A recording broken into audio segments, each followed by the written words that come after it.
Esse ano eu vou completar 25 anos de sacerdócio. Para mim é uma grande experiência poder viver esse momento, celebrar esse momento, 25 anos de vida sacerdotal.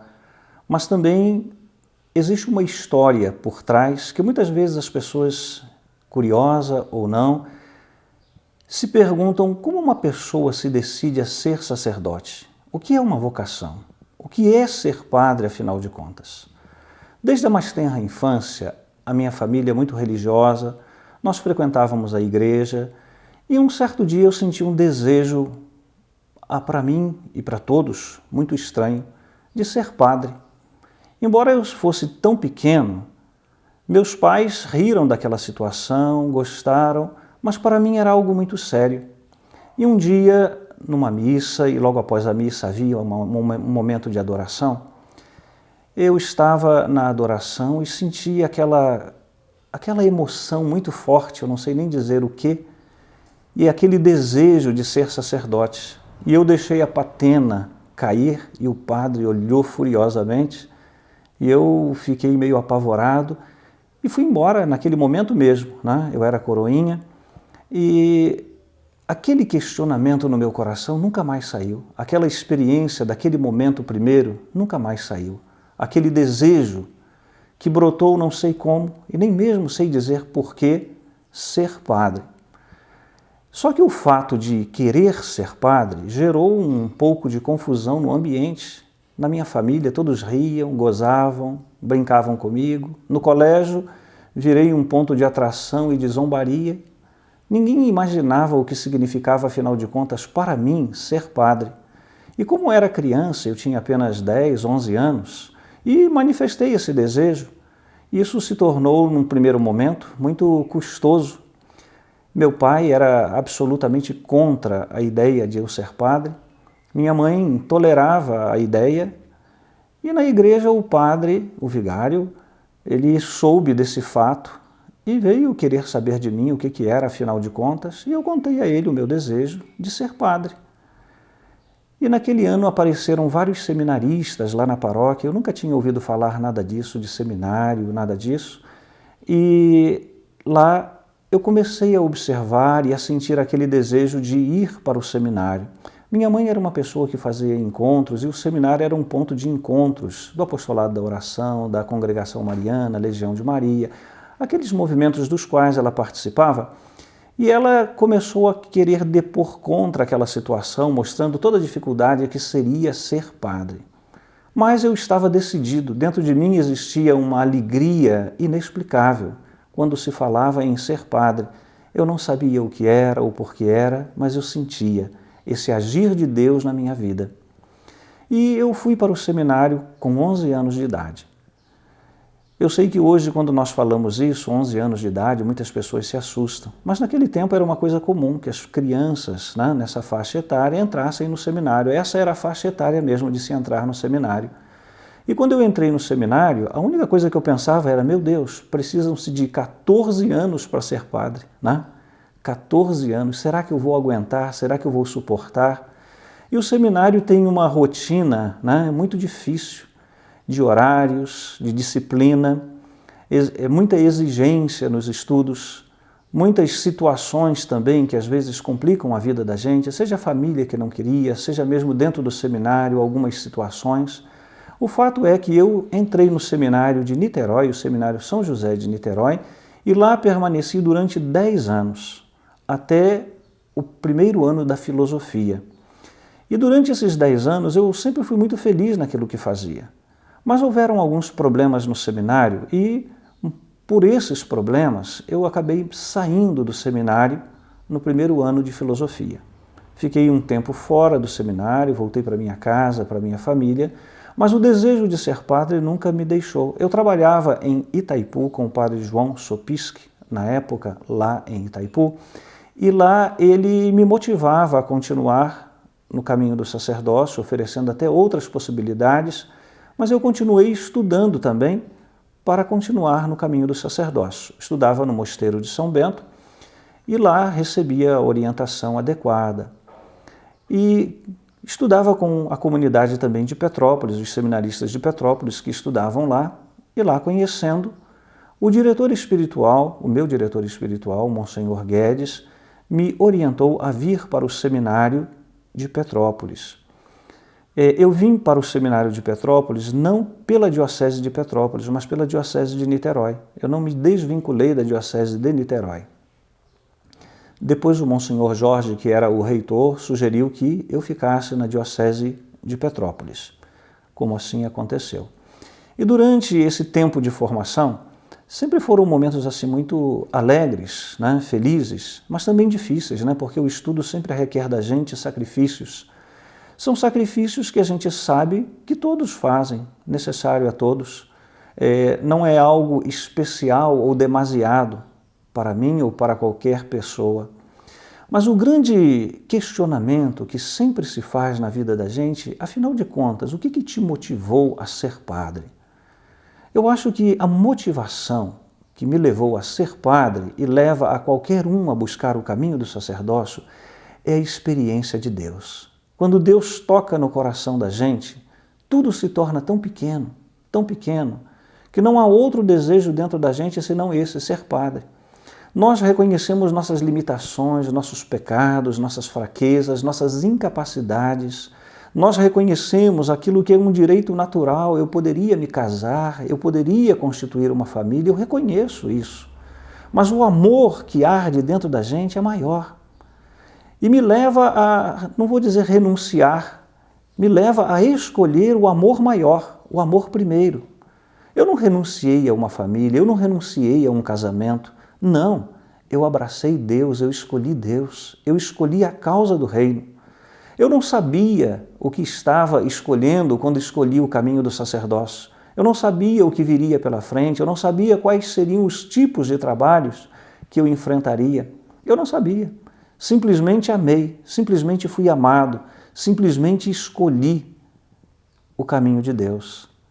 E é isso que move o coração da gente até hoje.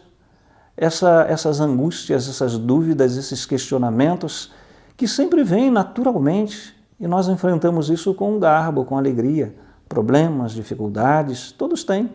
Mas, no entanto, o que não pode faltar num coração de alguém que se propõe a seguir o caminho de Deus é esse amor, é essa chama do amor. O sacerdote não é um homem perfeito, o sacerdote não é um homem, vamos dizer, tranquilo naquilo que faz, mas pelo contrário, nós temos uma angústia, uma paz inquieta dentro de nós, que é o desejo de ver todas as pessoas bem, o desejo de ver todas as pessoas salvas, o desejo de ver todas as pessoas tendo um encontro com Deus. Às vezes, dentro de nós, existe uma dor muito profunda de saber que algumas pessoas são capazes de viver sem Deus, são capazes de passar por esse mundo sem nem mesmo conhecer o que é esse amor, o que é essa graça de ser de Deus. Desde o catecismo, quando a gente estuda, nos ensinam, né, o primeiro mandamento, amar a Deus sobre todas as coisas. Para muitos isso é apenas uma palavra decorada, mas quando a gente experimenta isso na vida, amar a Deus sobre todas as coisas, quando Deus passa a ser a pérola preciosa, quando Jesus é o tesouro que nós encontramos, tudo fica pequeno, tudo perde o sentido diante daquele que dá sentido a todas as coisas. Por isso, o sacerdócio é, antes de mais nada, um exercício de amor. Eu posso amar a Deus de diversas maneiras, mas Deus escolheu o meu modo de ser, o meu modo de existir, o meu modo religioso para me amar assim também. E cada vez que eu me aproximo mais do Senhor, eu sinto esse desejo de ter uma vida transformada, uma vida melhor, uma vida mais santa, mas não por mim, mas por Ele, para que Ele fique feliz em mim, para que Ele fique feliz vendo em mim essa realização. Algumas vezes nós podemos ser tentados a pensar que o sacerdócio é apenas para pessoas especiais. Eu creio que é o contrário. Nós somos talvez os mais miseráveis dos seres, os menores, os mais insignificantes. Nós não fazemos nada de importante para o mundo, mas fazemos algo de importante para Deus, que antes de tudo, ser de Deus. A escolha de Deus em nossa vida muda as coisas ao nosso redor. Quando nós nos tornamos alguém para o Senhor, nós também nos tornamos alguém para alguém. A nossa vida passa a dar sentido à vida de tantas pessoas. Nós começamos o nosso agir, o nosso falar, a nossa presença ser motivo de transformação e de salvação da vida das pessoas. Eu partilho da missão de Jesus, que é de salvar almas, que é de salvar pessoas. A missão de Jesus passa a ser minha missão. Eu não posso mais olhar o mundo com um olhar humano simplesmente. Eu não posso olhar o mundo sem sentir a dor do coração de Jesus, de olhar a cada pessoa e de sentir o desejo de vê-la salva, de vê-la transformada, de vê-la abençoada.